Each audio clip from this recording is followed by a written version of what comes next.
Completely restored by the National Park Service and just opened 2 years ago, and just wonderfully done. It's always been preserved as a museum in private hands for a good number of years and so forth. So what I'd like to do is basically cover a bit about the address itself, and then move into some display items here that I brought from my own collection, and also handle and deal with any questions and discussion from that point. But in July of 1863, there were two primary Union victories.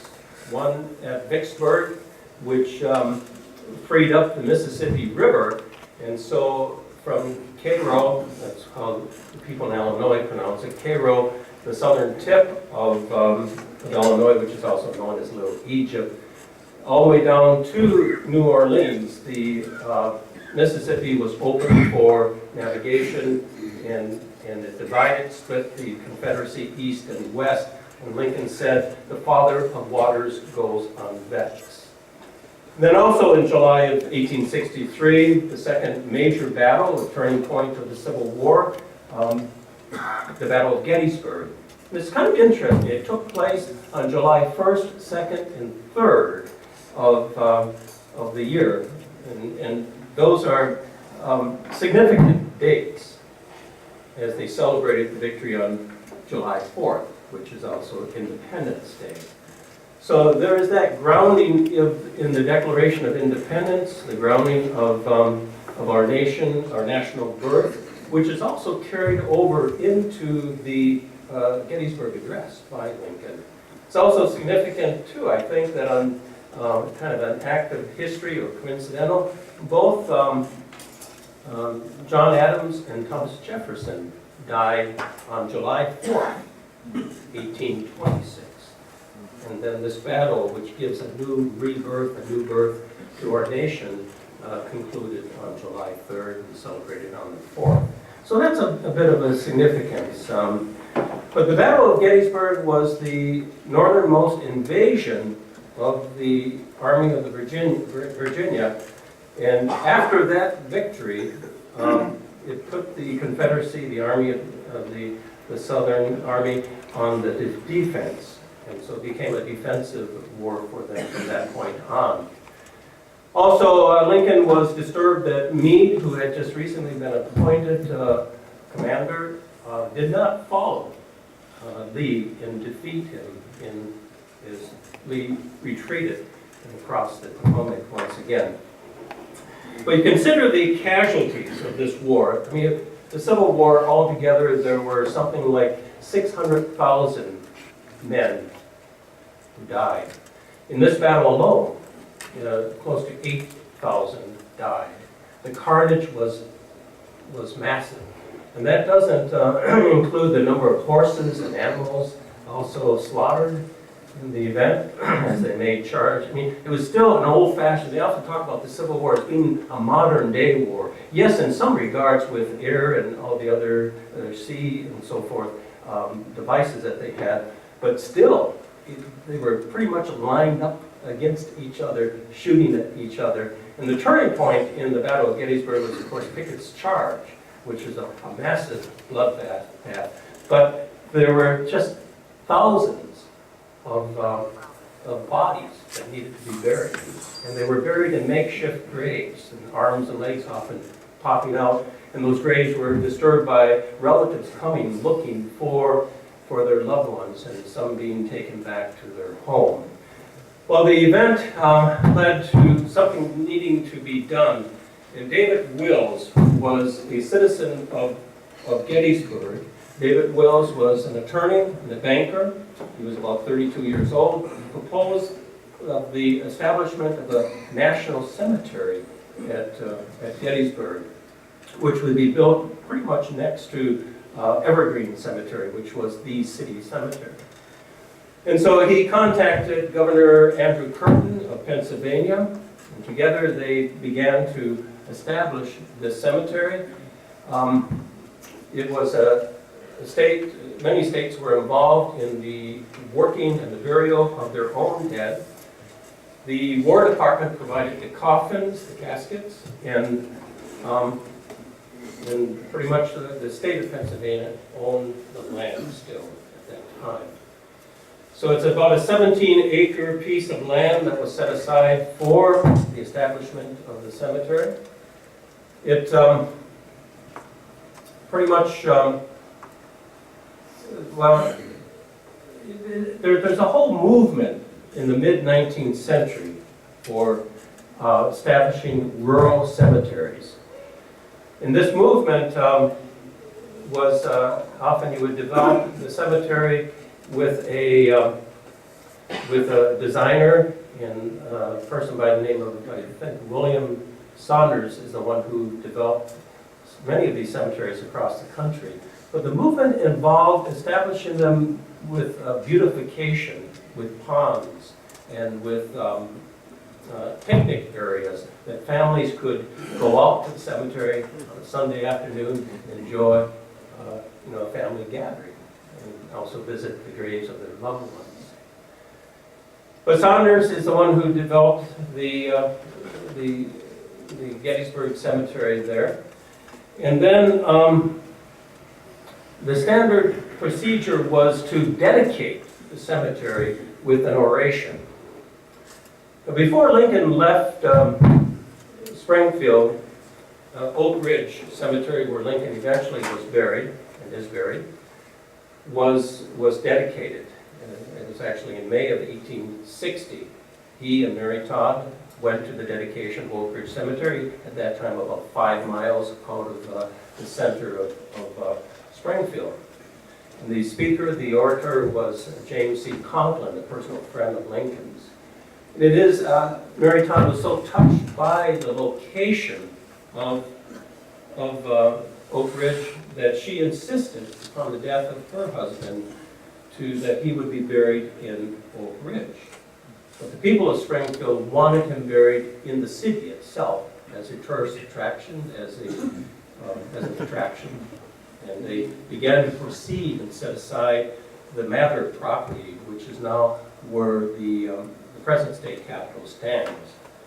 But Mary Todd said, if you bury him there, and if that is your plan, I will insist that he be buried either in Chicago or under the U.S. Capitol, the tomb that was prepared for George Washington. Nevertheless, they did concede to her request that he would be buried in Oak Ridge, a beautiful place. So, but the genre of the time was to dedicate a cemetery with, pretty much with an oration. And there at Gettysburg, the initial plan was to begin the dedication prior to the burial. And what David Wills did was to extend an invitation to Edward Everett, who was the principal orator of the day, to come and to give the oration at the dedication of the cemetery. Edward Everett was an outstanding orator, the premier one in the nation, had been president of Harvard College, had been a U.S. senator, also served in the U.S. Congress. Edward Everett was governor of Massachusetts, too. But at the age of 69, he was invited to come and give the dedication. He himself was noted for long oratory, 2-hour speeches, often memorized and given without notes, which was the case that he did at Gettysburg. He did speak for 2 hours without notes, but it was all printed, pre-printed, and in pamphlet form and distributed to the press and the news and so forth. But Everett was 69. He would live another year and a half. He died in January of 1865. He had a kidney problem, ailment, and they had to set up a tent behind the platform for him to relieve himself every now and then during this whole thing. I don't know if they stopped his oration to do this or not. But November 19th was the date that was set. It was actually set by Everett himself. He said he could not possibly be ready until the 19th because he would have to do the research and look into it. And the research involved interviewing people who were involved in the war, doing the written report, because his speech conveyed in words, in a rhetorical, rhetoric fashion, kind of a mind's eye of the battle, blow by blow, almost. And he mentions the generals, and so he goes into this whole elaborate detail. Now that was, Everett's speech was a very good speech. It's seldom looked at or read today. I've never read it myself. I've kind of skimmed through it a little bit in preparation for today, but it followed the genre of the day in what he had to say and how he said it. So it's a very good accepted speech. People were expected a 2-hour oration on his part. He was to bed down at the Wills house also, where David Wills' house, where Lincoln himself stayed and spent the night. He was to sleep in the same bed with Andrew Curtin, the governor of Pennsylvania. I mean, you got to remember, Gettysburg is a town of probably about 2,500, 2,500. And for this dedication, which was a big deal in its time, there were, it's estimated to be about 15,000 people came. You don't have, your Sheratons and Holiday Inns and all that stuff. People, many of them wandered the streets at night or slept out in the open and so forth. Lincoln himself had his own room at the David Wills house, however. So, but Lincoln brought with him to Gettysburg some of his cabinet.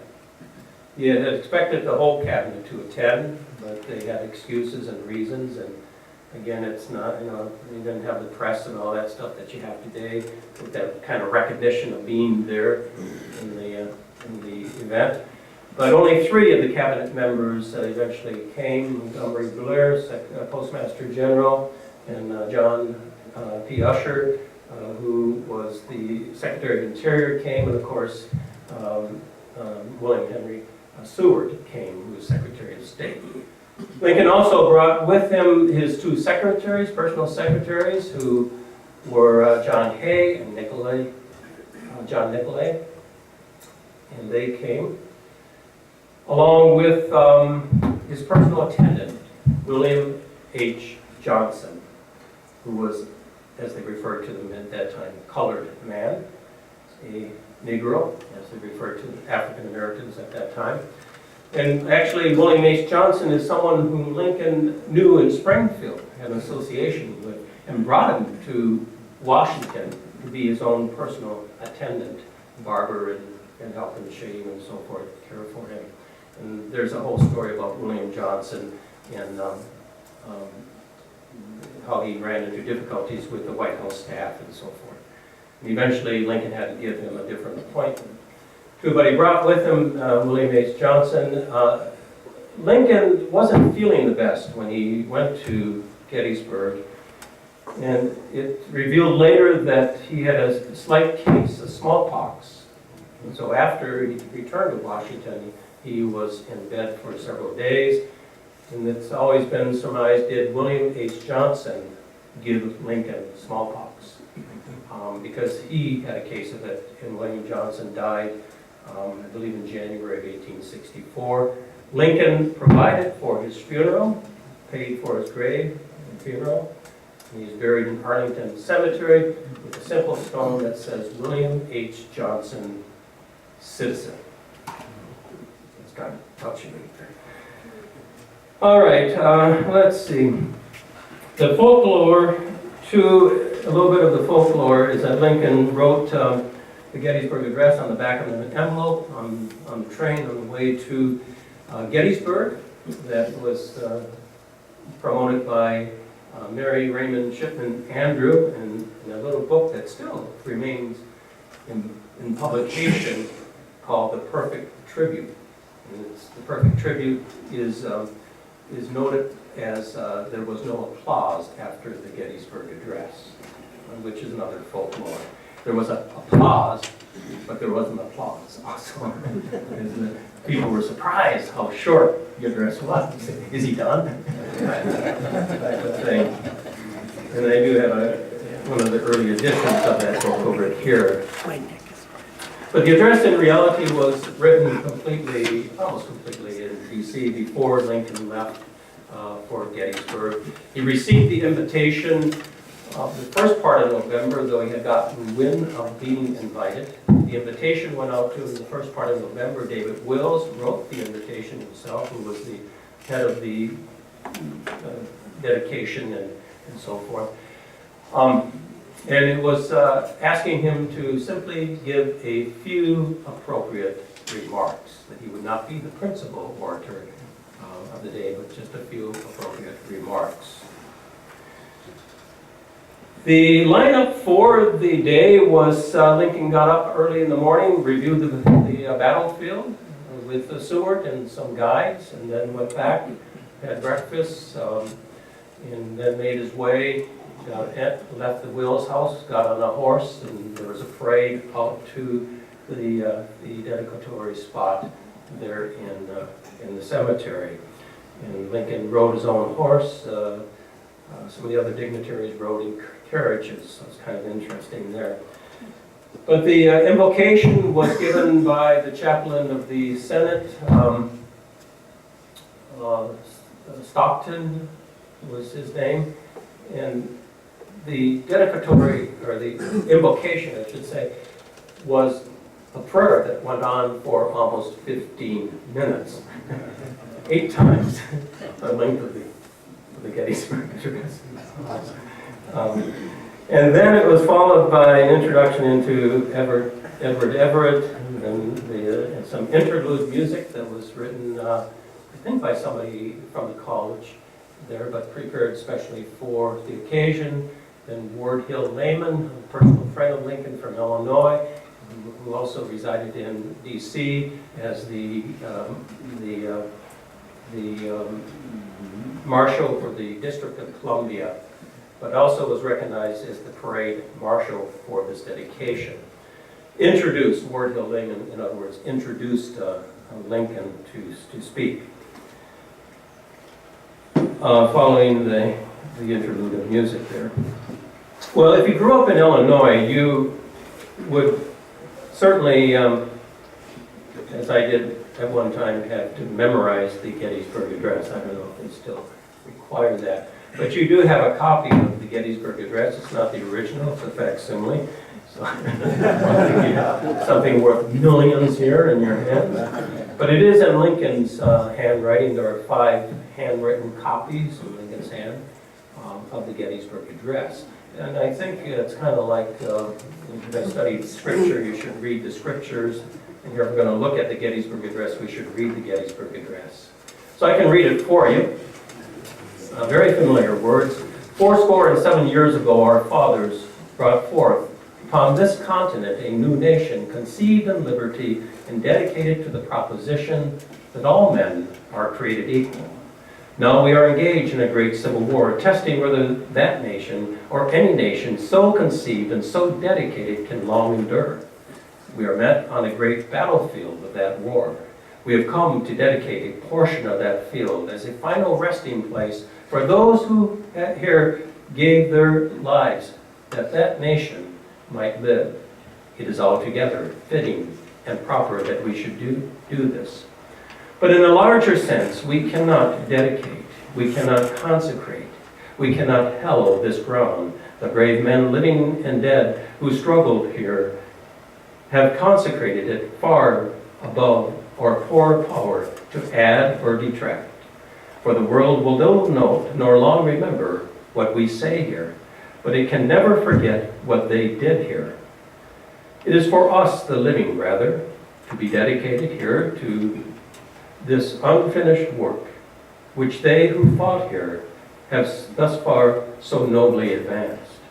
It is rather for us to be here dedicated to the great task remaining before us, that from these honored dead we take increased devotion to that cause for which they gave their last full measure of devotion, that we here highly resolved that these dead shall not have died in vain, that this nation, under God, shall have a new birth of freedom, and that government of the people, by the people, for the people, shall not perish from the earth. It took Lincoln 2 minutes to deliver that address, and whether he read it from a manuscript or from memory, spoke it from memory, it's not known. There are some things you wonder why they're not known in regards to this event. It's not known which text, manuscript he actually used, and if it's even still in existence.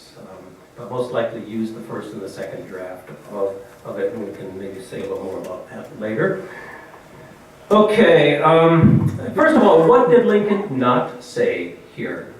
He does not refer much to battle itself.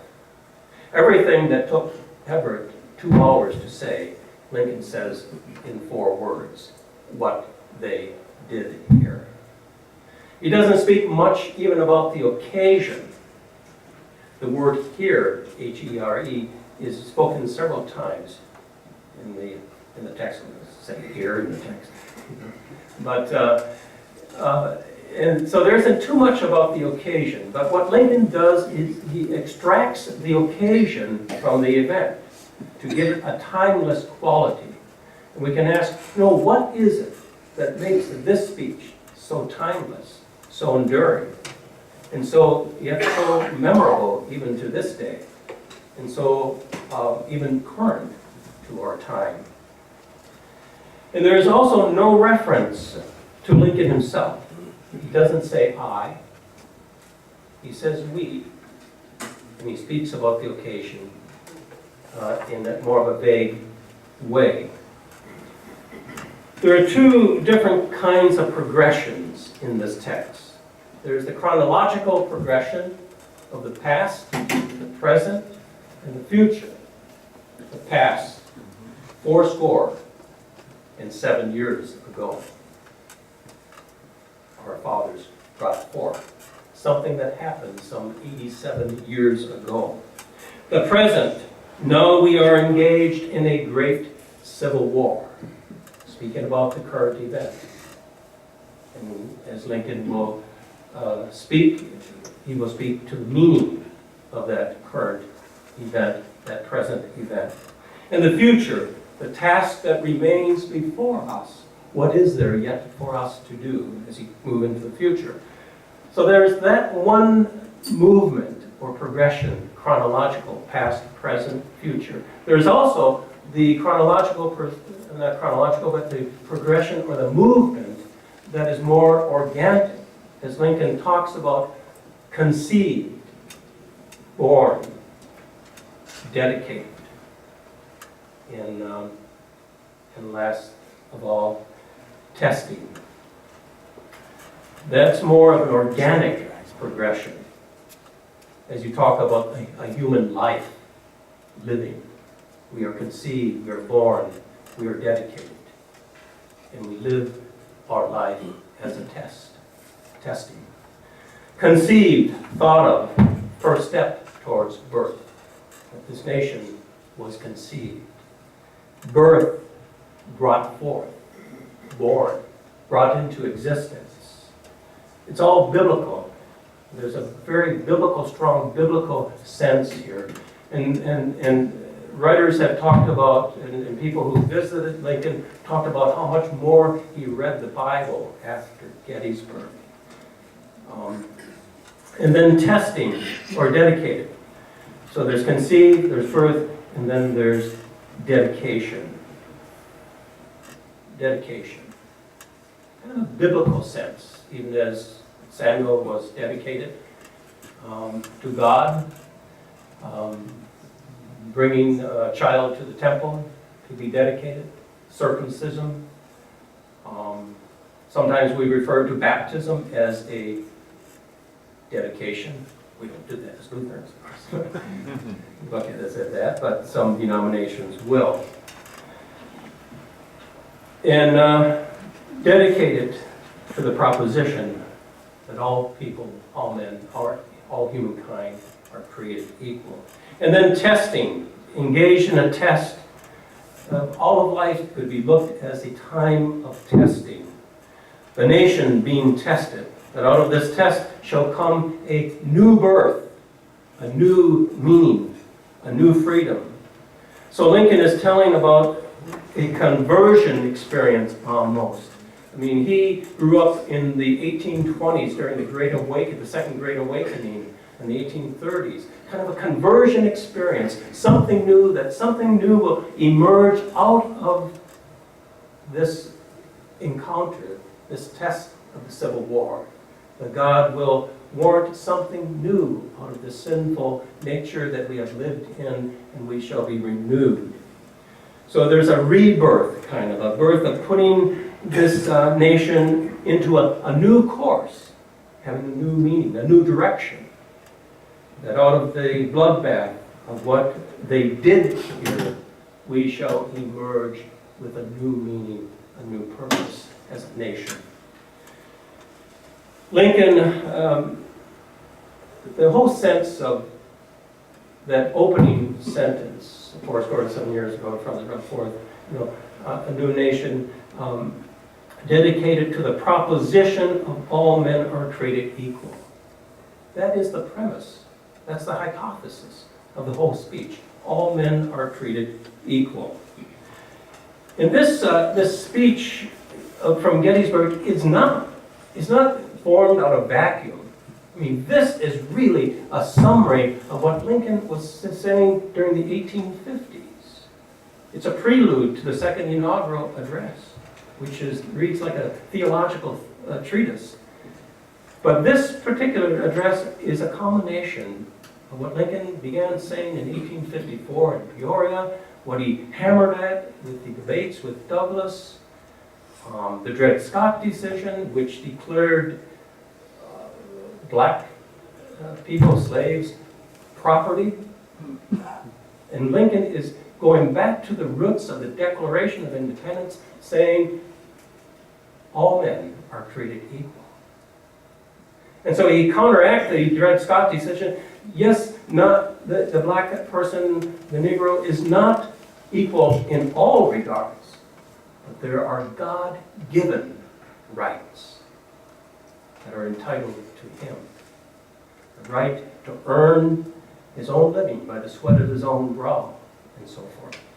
So Lincoln is looking at the God-given rights, not the civil rights. Those have come about in more recent times, but the God-given rights, that the black man is my equal. He grounds this whole sense of equality once again in what is the Declaration of Independence. And how do we know that?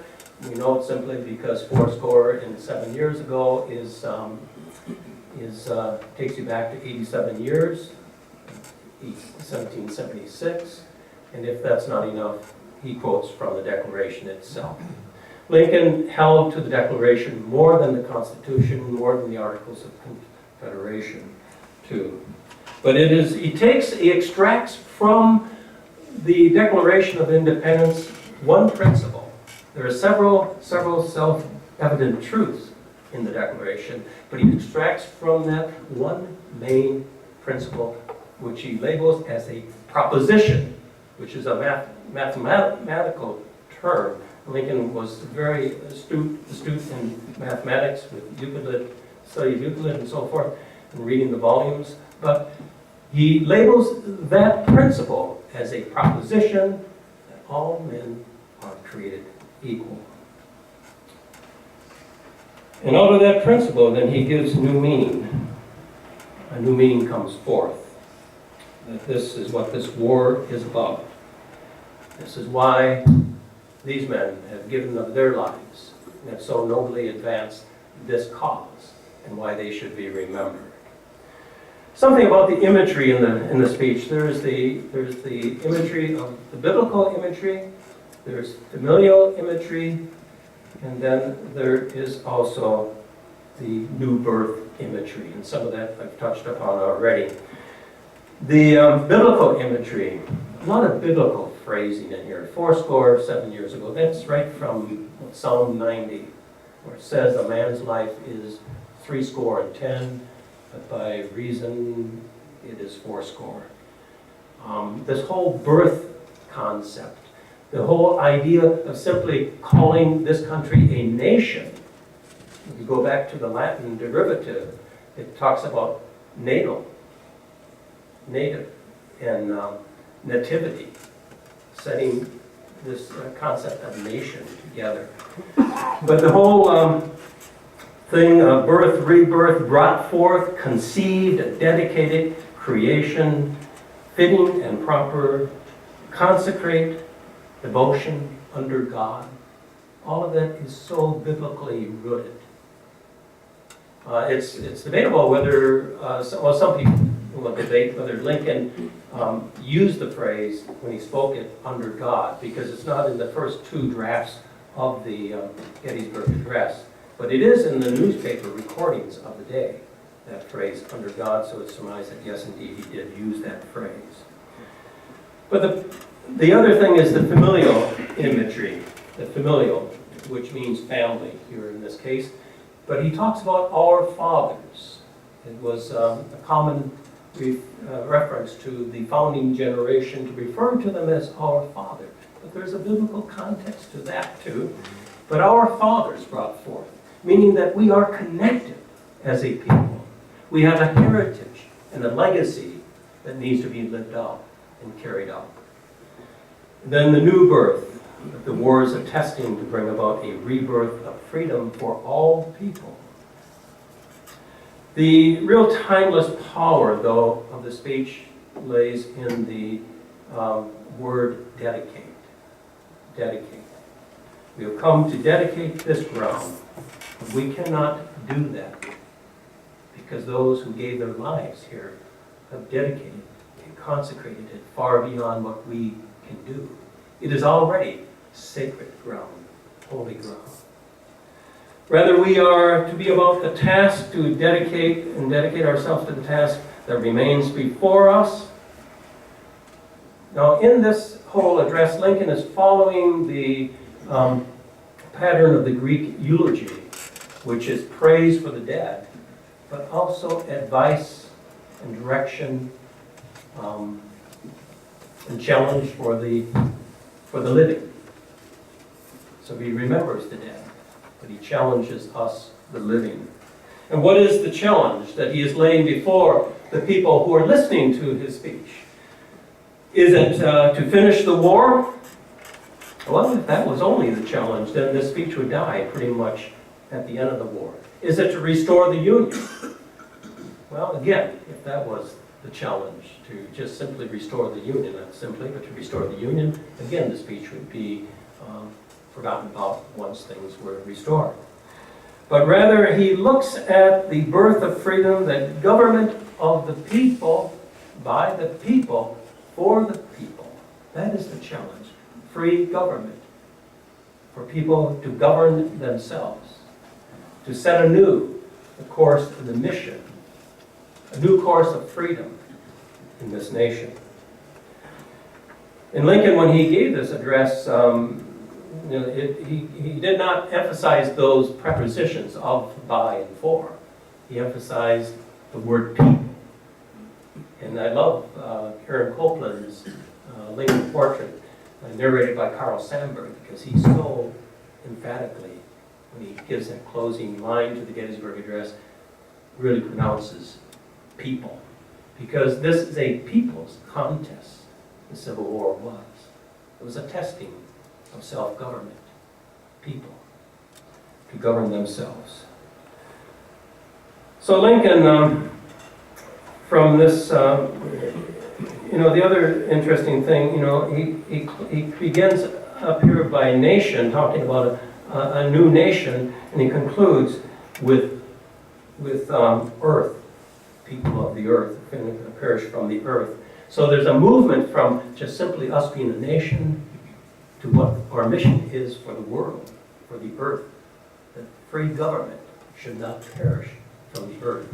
A movement from that to this. And that's really creates the timeless quality to the speech.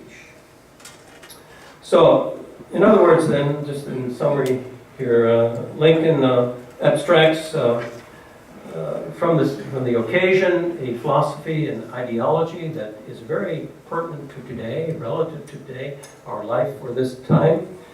It makes it timeless in quality, not focused upon what happened as Everett recounted, but to focus more upon the meaning, purpose, the meaning behind the engagement of this great conflict that we are involved in.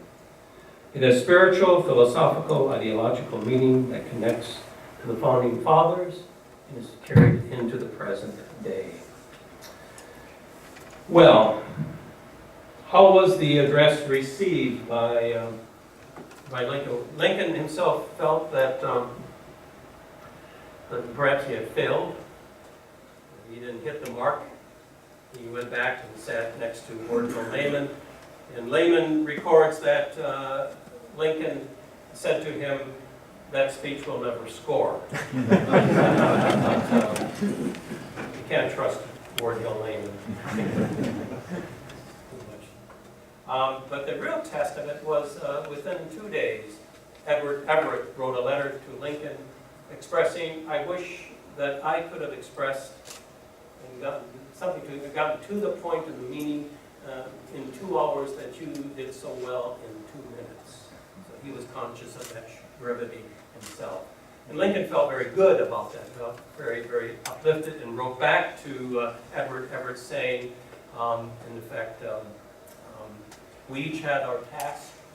Mine was to speak shortly, and yours was to give the oration and so forth, and we each did our job well.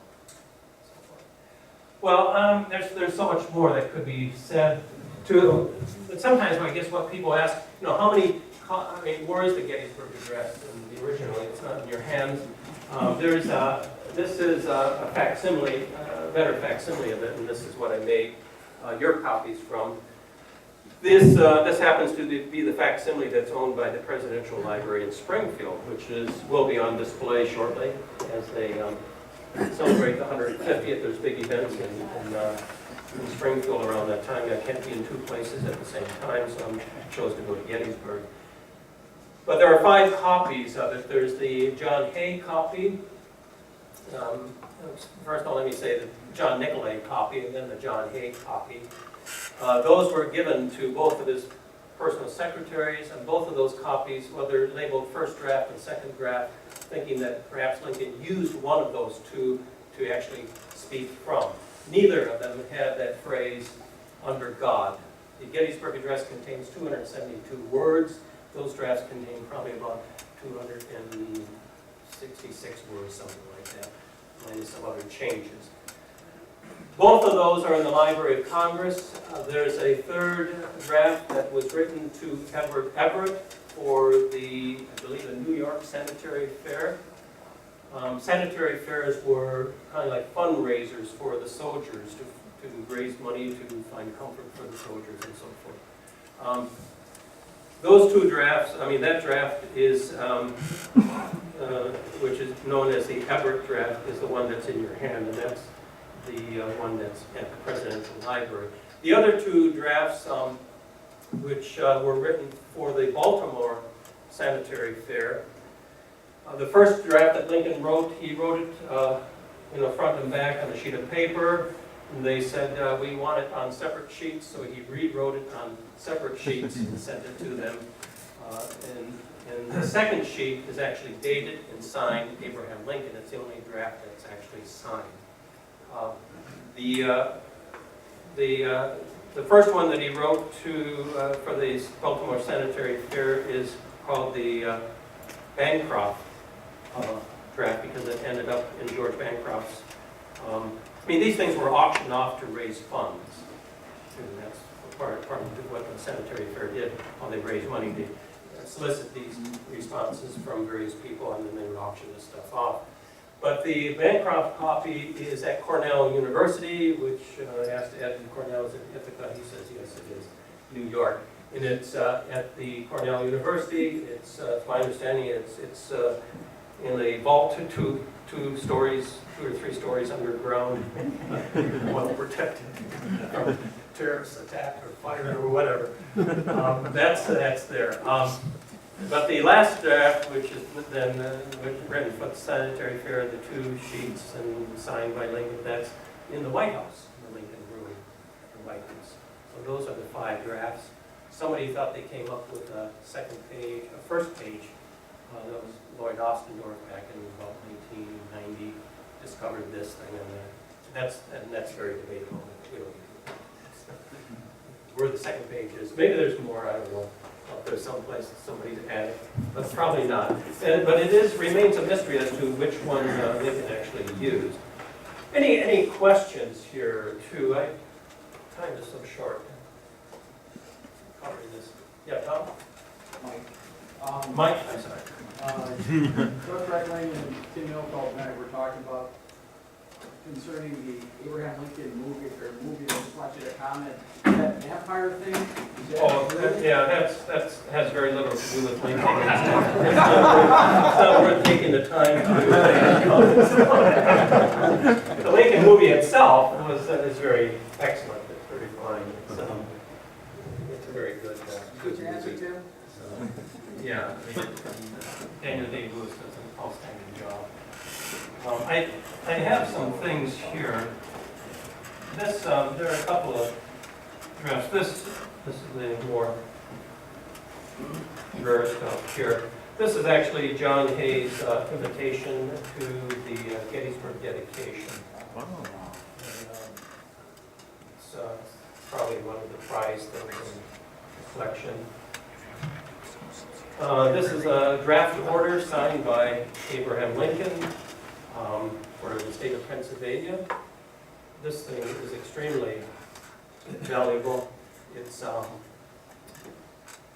the date that it's signed on is very significant. It's signed on July 2nd, 1863, during the Battle of Gettysburg, and recruiting troops from the state of Pennsylvania for the war. I'm having a sanitary fair. Would you care to Is a sanitary, are you insane? Your word? This is actually what they call an autograph endorsement written by Lincoln.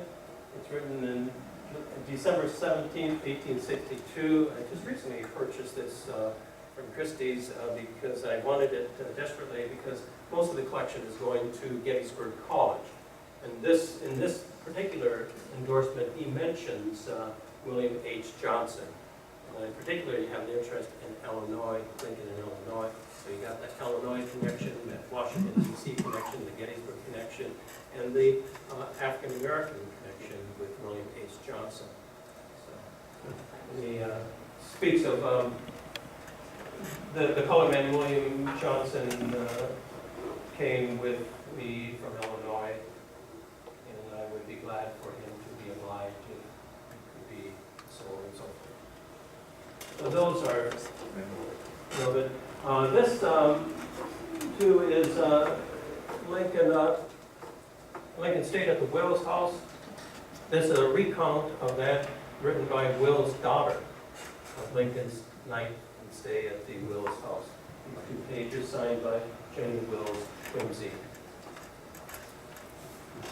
So those are kind of, and this here is an actual photograph of CDV of Edward Everett. It's a signed photograph of the principal orator there at Gettysburg. This came from the John Booth collection, who often asked dignitaries and people connected to the war to sign stuff. But this is the copy of the Gettysburg Address, which he had. John Booth had several of these, but he asked Eisenhower to sign this, and Dwight Eisenhower signed this copy. It's got a Gettysburg connection because Eisenhower's home was on the battlefield in Gettysburg. Wow. I recently did buy another piece for Gettysburg, which talks about plantings at home there in Gettysburg.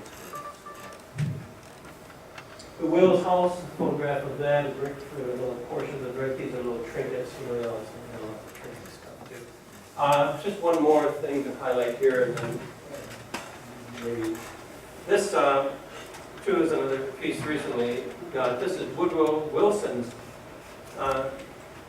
actual copy of the address that he gave at the 50th anniversary of the dedication of the Gettysburg address and so forth, Battlefield or the cemetery. It is signed by Wilson. However, it's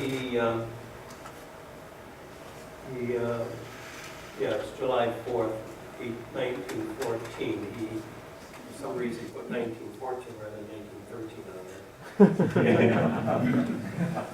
there. I can see that it was January 1st. So that's, it came framed and everything like this, so I don't usually frame stuff. Any questions? And Rob? You said Everett recognized right away there was a great speech. What did the newspapers say, given the practice at the time to give long speeches? Did they recognize it as a masterpiece like we do today? Not so much immediately. It was barely covered in the newspapers, other than making comment. The president made some remarks, and so forth. They were stenographers were. What is it called? Shorthand was coming into vogue at that time too.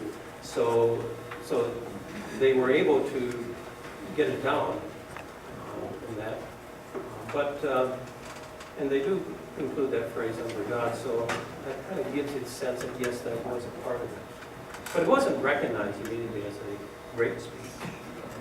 It's a speech that really you have to study to comprehend. It's a pretty heavy piece when you look at it. So it wasn't recognized as being great. Yeah, Carl? Anyone else? I don't know, we're just 5 minutes over time. So if you need to leave or wish to leave, you got things to do, so please do. Maybe take 5 minutes.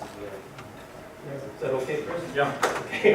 I know when the host comes up around these. I've been in that position. Thank you so much for coming.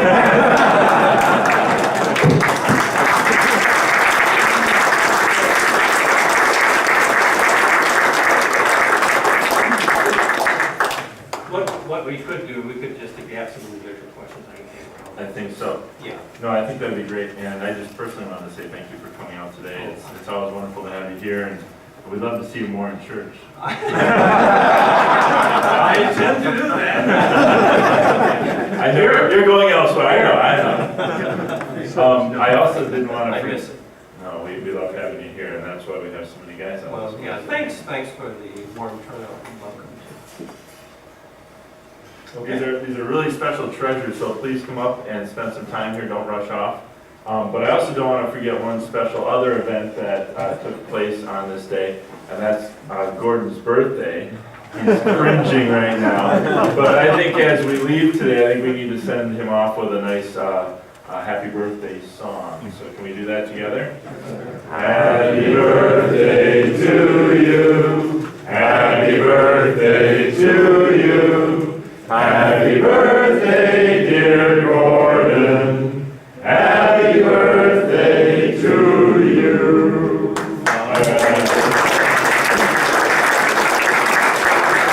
I was going to try and do that before we started, but he was busy making coffee for all of us. So that shows you what kind of guy Gordon is. So thank you so much. Happy birthday, Gordon. And thanks, Gary, so much again for being here. Don't forget, Wednesday nights, come out. There's a great Bible study. It's a great chance to get together as guys and discuss Scripture. And put on your calendars, February, I think it's the 21st. Put on your calendars, and we've asked Pastor Fran Odden to be our leader for that event, so he'll do a great job for us. We still have yet to secure the location, so we may be sleeping here at the church. No, we won't do that. But thank you so much for coming out. Please stay. some more food if you'd like, and stay for a conversation. Good chance to talk to Pastor Gary directly. So, thanks again, everybody. Thank you. You know, my wife ran into him on the plane, and he says, "Oh, are you in the group?" And she said, "No, I went to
I want to thank you guys for coming.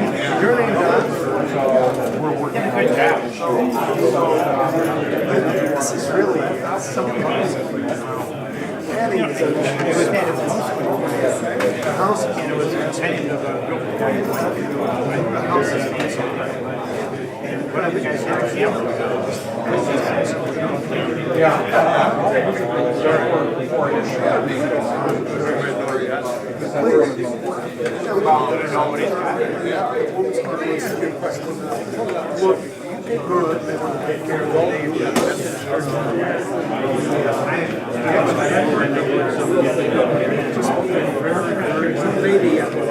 It's a matter of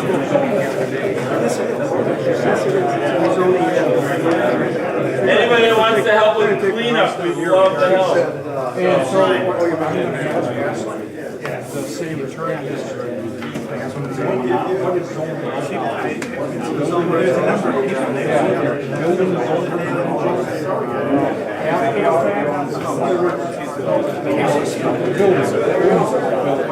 That's that building, they built that building. That building will be on a residential.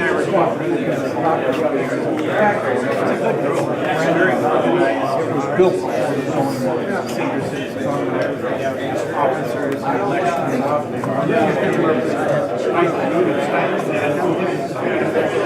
their property was as well as access. They don't have 8 years. Zoning change. Is that better? No, it's better. Right. So what happens is those residents, I've given up depending on how you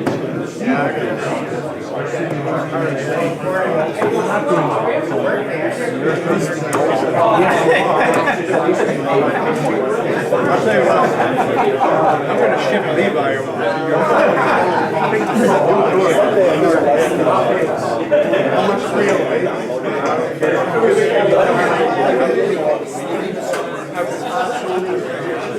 He comes running. But I'm trying to, it's not like he knows his own, I am not prepared to frappize the middle.